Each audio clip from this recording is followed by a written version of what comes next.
अजनी हम्म।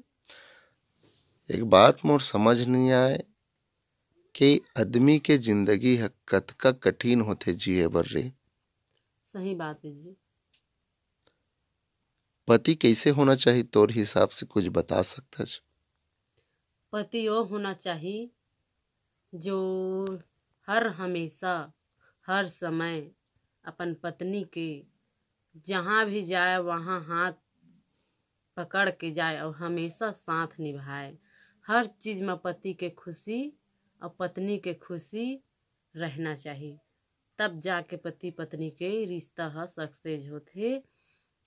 कर बावजूद भी पति और पत्नी के जो मन होते ना, मन वो एक दूसरे के साथ जुड़ना चाहिए और मिलना चाहिए, तब जाके पति पत्नी के साथ होते।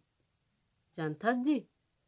हाँ, कभी कभी पर पति मन भी शक करथे, तो मैं कह सकता मोर भाई हो कि कभी पत्नी के ऊपर शक करके ओखर ऊपर अन्याय अत्याचार नहीं करना है